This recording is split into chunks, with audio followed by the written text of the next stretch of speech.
Welcome to One Word Stories, today episode 15. And I'm really happy to welcome my very special guest, Sohail Inayatullah, UNESCO Professor for Future Studies, born in Pakistan, raised in the US, 20 years in Honolulu, and then moving around the world, also living in Malaysia, in Switzerland, and currently based in Australia. A very warm welcome, Sohail. Thanks, Joanna. Great to be here. Thank you very much for accepting my invitation. Sohail, let us dive immediately in the future. It's Anno Domini 2120, so 100 years from now. What has changed in the world regarding all our, pains we face right now due to this incredible disruption caused not only by the COVID, but starting already in advance in terms of education, in terms of dealing with culture. In futures work, we're hesitant to say this will happen. We always look at scenarios and alternative stories.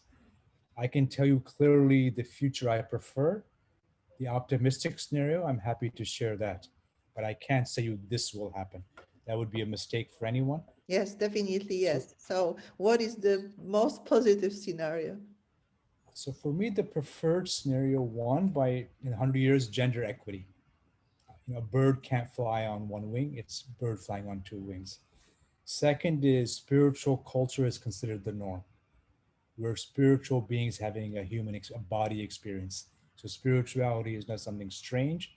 It's designed into cities, designed into work, it's designed into education. Spirituality for me means there's a pause, meditation pause, there's this inclusion of everyone, there's service, and there's a deeper relation to our deepest self. The third thing is we're in a Gaian planet, meaning it's humans evolving with nature and technology. We've not pushed away nature, we've not pushed away technology, it's embedded together. So it's what William Irvin Thompson called a Gaian polity. And that leads to the fourth, it's real global governance. Whether it's climate change, pollution, sex trafficking, none of those problems can be solved at the nation state level. We have an evolutionary jump and we have a global governance level. So essentially global governance, gender equity in its spirit, and a Gaian evolutionary framework where humans are co-evolving with nature and technology. If we can get to those four things, I'll be pretty happy. Yeah, it sounds amazing. I'm just asking myself, how have we managed this transition from diversity to inclusion and belonging? So one, we see indicators everywhere. So one indicator, of course, what used to take 20, 30 years or 5, 10 years to get a vaccine, we got in a year. So everyone saw when there's a real problem, people can work together. So if this is possible for COVID-19, my daughter who's 25 said, wait a second, if we could do this for COVID-19, which impacts the elderly, generally men with power, why can't we do it for my generation, young people?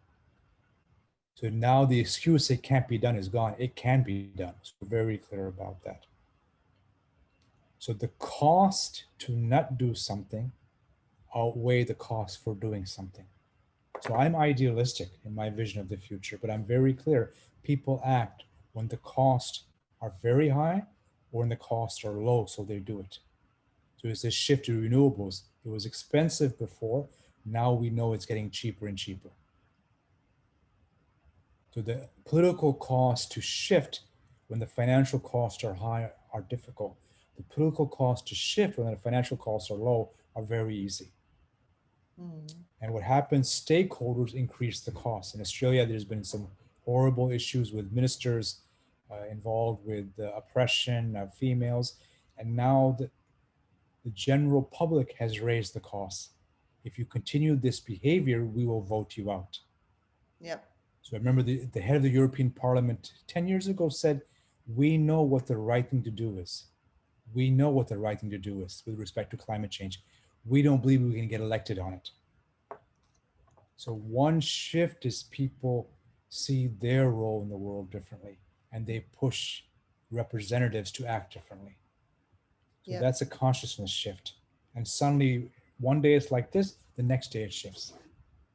It's at the political level, at the economic level.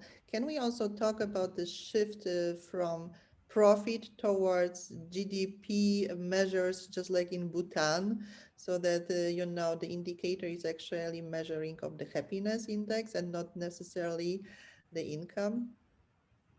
So I've just finished a project with the government of New Zealand, and they asked me to run a futures process with their 25 chief scientists. And the issue was they said by 2071, we want to make the transition from GDP to well being. If that's the case, given investment in infrastructure is 20, 30, 40 years, what should investment look like? So they've already started to make the shift from GDP to well being meaning for them triple bottom line prosperity, people, planet. Now, for me, by 2071, I would prefer the quadruple line prosperity, people, planet, purpose. Hmm. So this is really pushing it now. So then our research question became if by 2071 we're basing decisions based on well-being, what does infrastructure look like? Is it anticipatory? Is it smart? Is it green? Is it participatory? So those are the language we were using. But the real question was, let's make sure we design infrastructure based on our end goal. Yeah. So exactly how you're saying, if we're remeasuring the future, then what systemic changes do we need? And Hmm. both of us are in storytelling. We know that's great, but unless you have a new metaphor or a new story about the future, there's no compelling vision, there's no compelling argument. Changing these four layers, the litany, so the headlights, so to say, the system, the worldview, and finally, of course, the metaphor. How did you come up with this? So, I mean, I grew up with two influences. My father was with the UN, so for him, change was institutional. My mother was Sufi prayer. Change was about changing your heart, consciousness change. And the debates in the 70s and 80s was always, do you change institutions, rules, or do you change our consciousness, our experience of reality? So that was always the debate. The second thing I saw in international meetings was one group would be all data counters, accountants. Show me the data. Group two was, well, it's the data is held by the system, society, technology, economy, polity, ecology. There's things that the road infrastructure. Group, so they were the system thinkers, cyberneticists, architects, builders. Group three were philosophers, big picture thinkers, feminists, Marxists, Foucauldians, free market people. They're this big, always talking philosophy. Group four were the storytellers. So I would be in international conferences in my 20s, 30s, and just listening to them, and I would just notice no one actually could connect. Mhm. And then influences like the philosopher Sri Sarkar saying, no, reality is at levels. There's a physical body, then there's the mental body, there's a spiritual body. Then Johann Galtung talking about direct violence, structural violence, epistemological violence. And so I started to put all this together. It made sense that we have different types of reality. And if I wish to have a successful social change project, we must look at the litany, the data, the system behind the data, the deep culture, and then the metaphor. So we saw in the U.S. the metaphor became very clearly, I can't breathe. So I did a piece called Forensic Foresight, Who Killed George Floyd? Level one, that police person killed him. Level two is not the policeman killed him, it's the rules around policing. Mm. Level three, it's the deep culture in terms of who's included, who's included, who's excluded. Level four was a story, I can't breathe. Then the better story that emerged was Black Lives Matter. The worldview is inclusion. The system now is, whether it's defund the police, have police officers who are, other races are actually represented, change some of the rules around, have AI, have cameras. And the new litany is George Floyd doesn't die that day. George Floyd by 2030 is a police commissioner. Mm. So this was using this at every level to say there's levels to all problems. Organizations prefer level one because it's easier. We all do. But longer lasting change changes the story and links story with strategy. Otherwise, it's empty words. The new story, Black Lives Matter, must link with new systemic rules around engagement, around representation, around hiring, around business practices. So when I do this type of work, everyone gets it. Aha, I need to link storyteller with philosopher, with expert, with the data counter. So that's it emerged naturally, and I could see deep problems couldn't find a solution. We were working in a workshop in Bangkok. If there's traffic pollution, congestion, do we build more highways? Yes, but over time that doesn't work.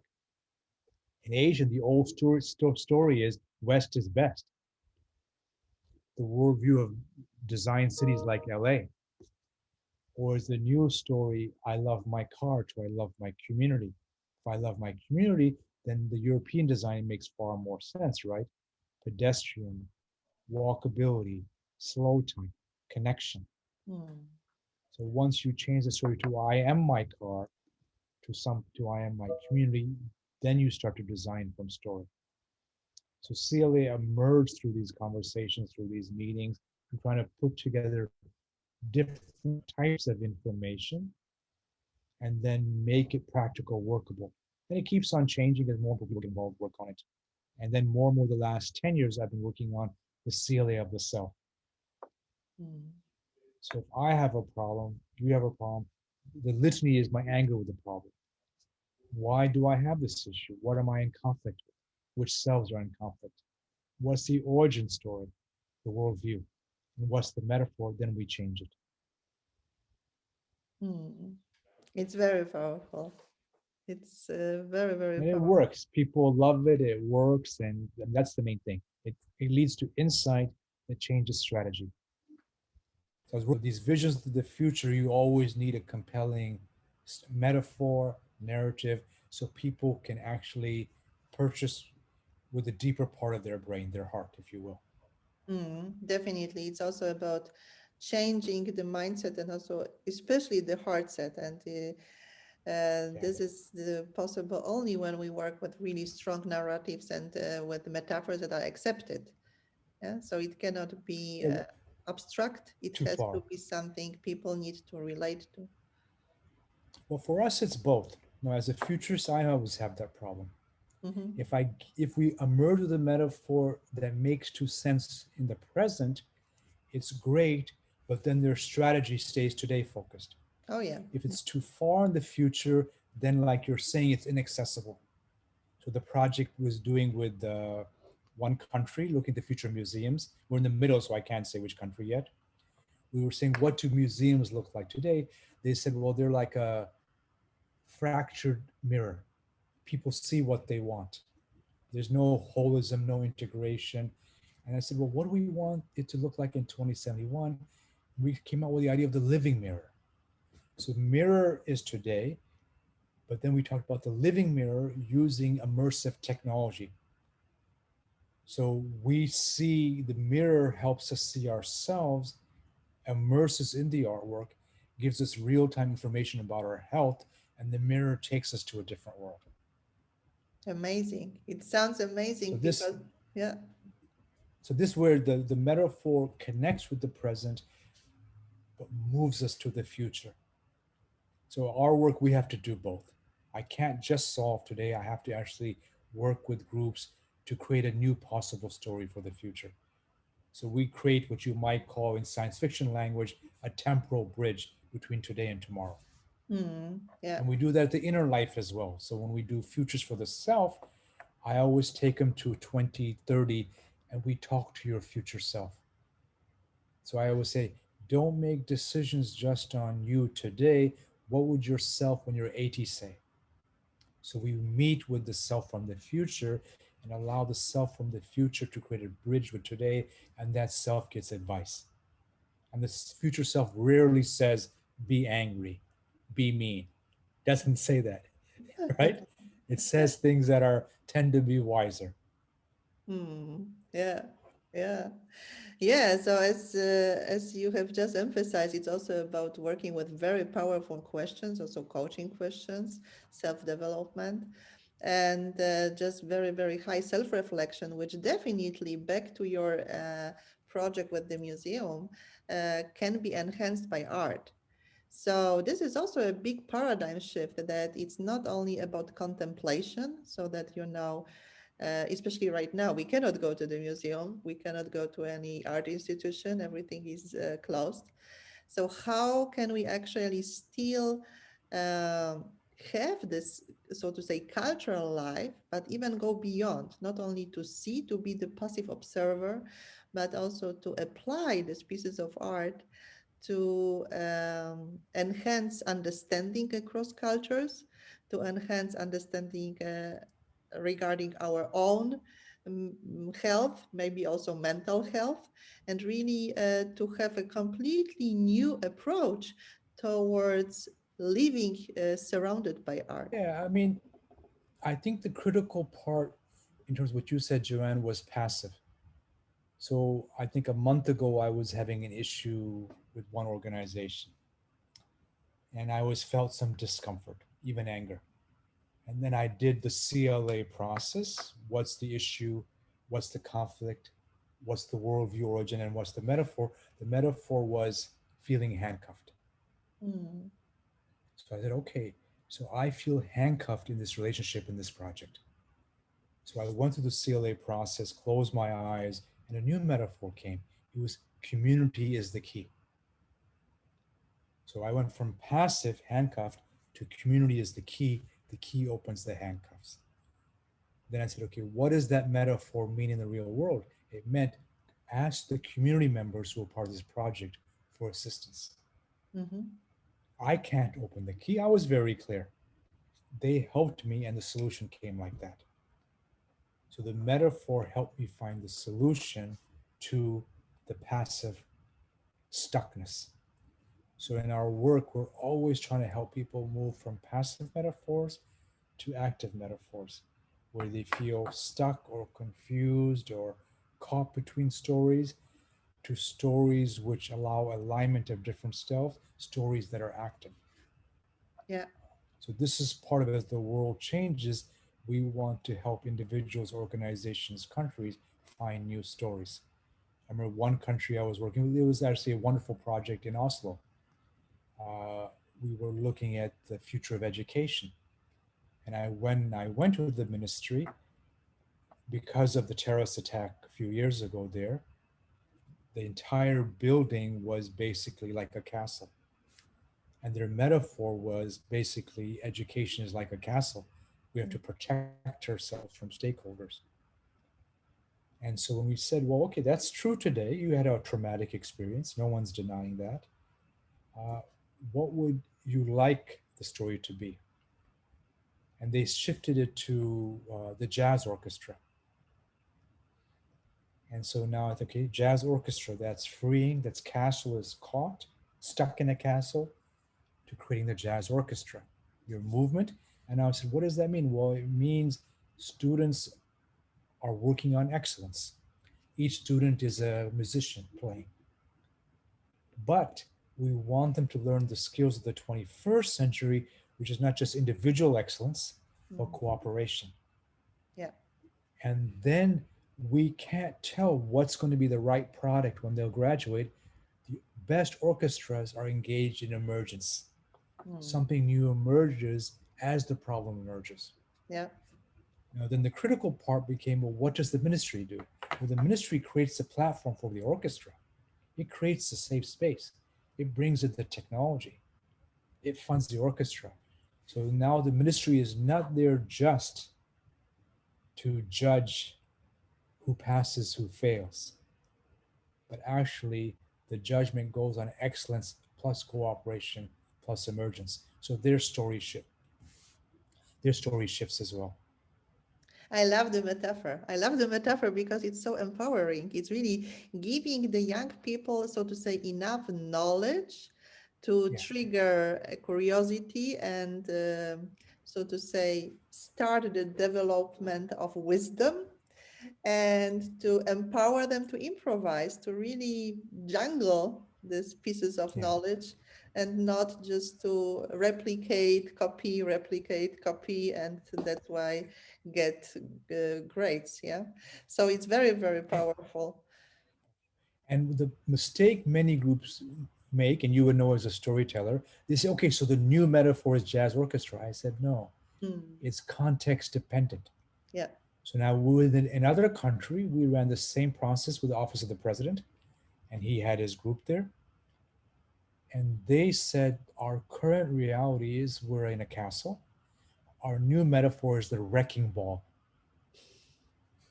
They said, there's no discussion about orchestras, all that. There's only one metaphor.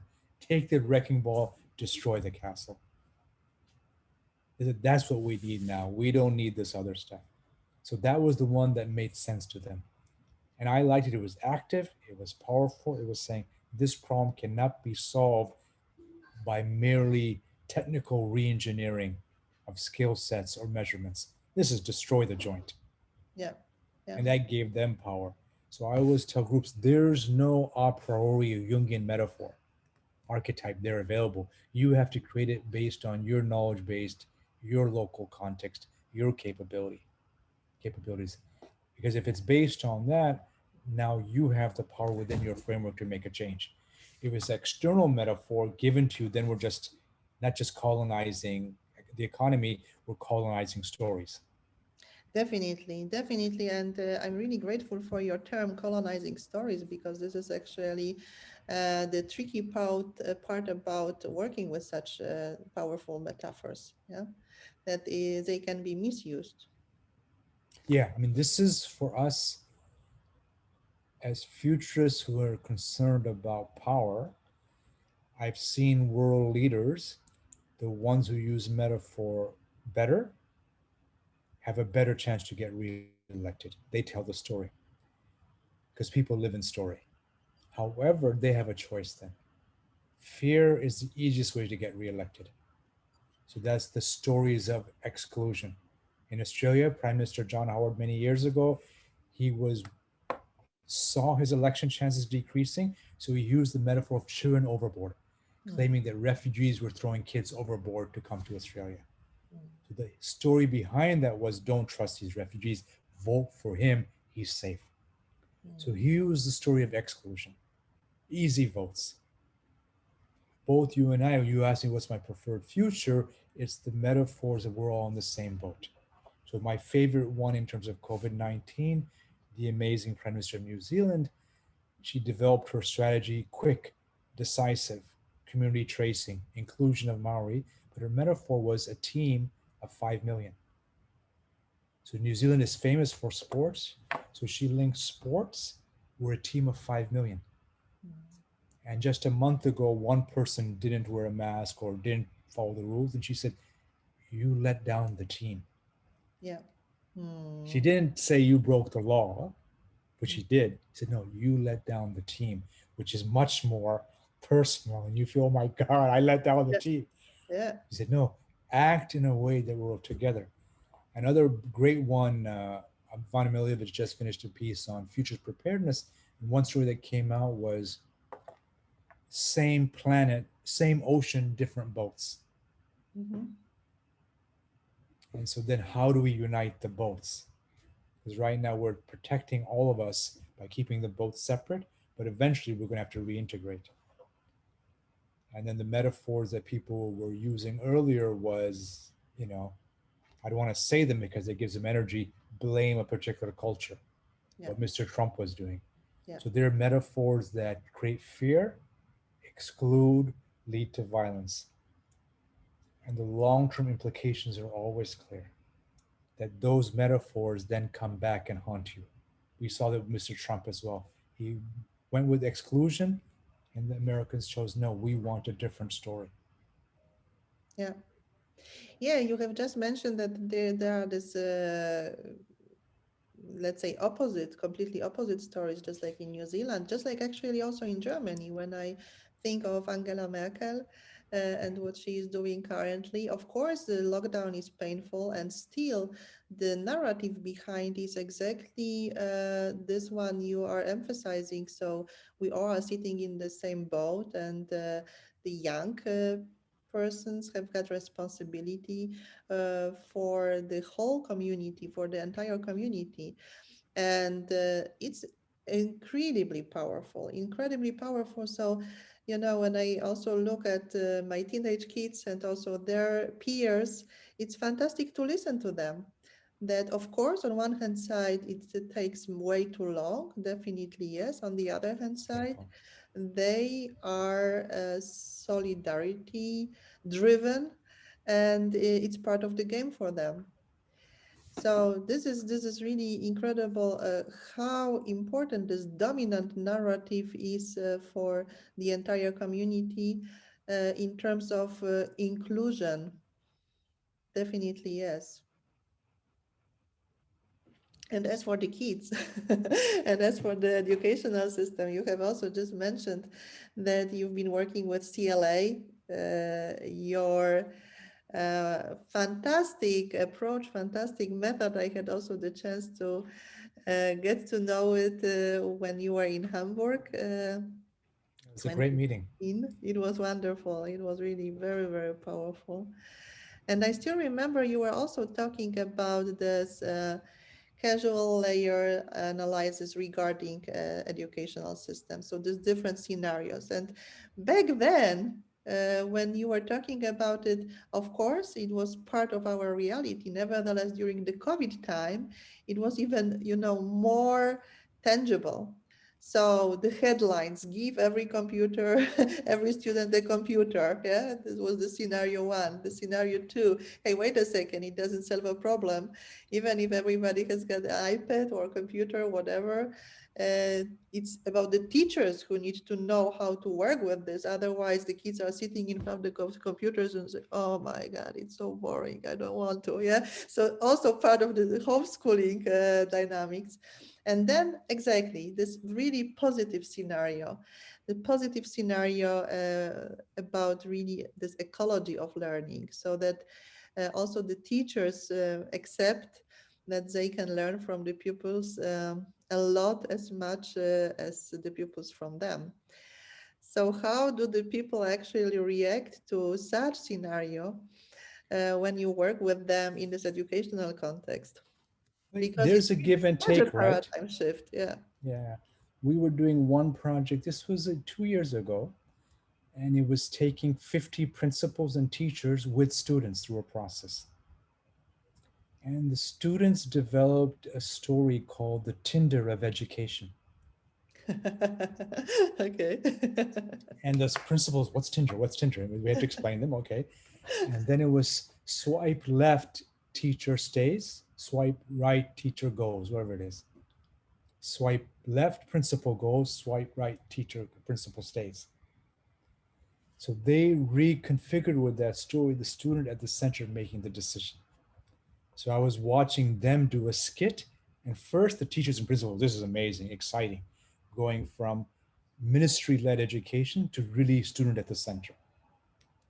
Now, then when the principals figured out, wait a second, so I no longer have job tenure, the student decides if I keep my job, then there was the fight back. Mm, So they were saying, okay, that's a good story, but we also want to be in this story. What's our role? We can't be just your items you wish to consume. yeah, We have to co-create with you. yeah. And so there, then we started on the story that integrated the principals and teachers with them. So this happens quite a bit. There's the initial story by one stakeholder, the others get attracted, then they respond, and then we create an integrated story. I know with one group it was basically education is all you can eat menu, all Mm, you can eat cafe, all the food available all over the world anytime you want. mm-hmm. And so that was the student story. The professor story was omnivore, some virtual, some face to face, some at home, some at the university. And then the one that started to come out was really the healthy buffet. So ministry says, well, we're not going to let you eat all you can, right? There is You know, lots of we're, fast you food know, over there. yeah, it is that we want, you can have a buffet of choices, but what's the role in terms of choices that enhance your physical, mental, spiritual development that are good for the country as well? Yeah. So there was like freedom in this context. And I like that healthy buffet versus all you can eat versus omnivore. So there's this dialogue of stories that emerges. And then you see which story gets the most traction. And of Hmm. course, it changes. Exactly what you said. The work we were doing 2 years ago, I mean, that was for 2030. There's one school system, I did a January workshop with them for 2030 vision. They called me back in May. They said, oh, we're almost there. Yeah. COVID-19 pushed the acceleration of one, well being. People got very clear. This is not just about creating more widgets, it's physical, mental, spiritual well being. Health is now not just far away, health is now. And the second thing that emerged, that virtual education is not far away, it's today. So those are two big shifts I've seen in the last year, the telepresence and well being. Because it's very clear if you're not healthy, students aren't healthy, teachers aren't healthy, then what are we doing? Sickness has gone from something that happens elsewhere to how it happens in our community, in our environment. Definitely. Again, the narrative helps here, and the narrative is different based on every person. Mhm. One of my relatives was in a very tough lockdown, and then his story was being in a prison, Mm. and he's strong Muslim faith. And I said, what if the story was like the prophet was in a cave, you're in a cave now? And he said, oh, Yeah. so from lockdown to actually, this is a time for spiritual experience, for prayer, for Mm. pausing. Mm. And so this became very powerful for him, at least for that time, because he can't get out, you can't do anything. Yeah. So either one can go against reality, okay, given this, how do I make this work for me? And Mm. that comes from stories that make sense. In his case, within his heritage, that's what made sense. Yeah. It brings me actually to the question, what was such a one-word story for you in the situation? What was the word that supported you? What was the metaphor that helped you? For me, it was the pause. I would say the number of flights I was doing prior, I had in March, February, March, been to Rio, then went to Buenos Aires, then went to Brunei, then went to Islamabad. That was just in a few weeks. Mm. And basically, I had the rest of the year already mapped out. I think it would have been every 2 weeks, every month in a different place. And it had one voice that's like, oh my God, I can't do this one more flight. I Mm. know in November last year, I flew to Kazakhstan for one night. It was 32 hours flying there, 32 hours back. So it was this rush. I couldn't really say no. The work was good, the finances were good, the people were fantastic. They were wonderful projects. But the voice was, this is too much. And COVID 19 was, no, you have to pause now. So that became the well being, pausing for more spiritual time, pausing for exercise, pausing for family time, pausing for time with my partner. So this really became the great pause. So it's just, in a meditation practice, spiritual practice, prayer practice, you're breathing in and breathing out. And we're rushing, and then there's the systolic pause. You pause, we collect energy for the next phase. If we're just doing this, then I'm acting from nervous energy, not energy that's paused that can collect and then act. So for me, definitely the one word is the pause. Well, pause. Yeah. Thank you. Thank you very much. Thank you for sharing all your stories, also your very, very powerful story about the post. I can relate to it a lot. And it gives me also a good moment of self reflection, what it actually means. not only for me, but also for family members, just to take this pause and really to re-narrate, so to say, this word You can also. see for climate change and pollution, do we want these systems? Yeah. You know, it's a healing pause for everyone. Now, of course, there's inequity. For me and you, the pause is safe in a way. But Hmm. if you don't have work or income, the pause is risky. Yeah. So this is now building in the pause into our economic systems need to have this biological pause Mm. beyond just work 5 days and rest 2 days. It's something else. That's that quadruple bottom line: Yeah. the prosperity, people, planet, purpose. Mm. Yeah. Yes, definitely. Yes. So it immediately, brings me to these pictures we saw from the very, very beginning of the lockdown. Venice without the Yeah, crowds, yeah, yeah, and also that there were birds over there, and there are consequences right now. So, Venice says right now, finally, very strictly, we don't want to have any cruise ships anymore. So yes, it has been a discussion for many, many years, and right now it's definite. Yeah. Or also the idea with Florence when they said we are so tired with this mass tourism. Right now, it's the highest time to use this pause really to re-narrate the future, so to say. And one of the idea is really to this distribute the pieces of art from Uffizi to other different collections so that people really can spread and enjoy brilliant. and not to see everything at once and to be overwhelmed and really stuck in these crowds. So there are already the consequences of this pause. Yeah, So you just change to- space and you change time then. yeah, just two That's examples. very clever. Yeah, Yeah, otherwise it's too many. How many paintings can you see in one day?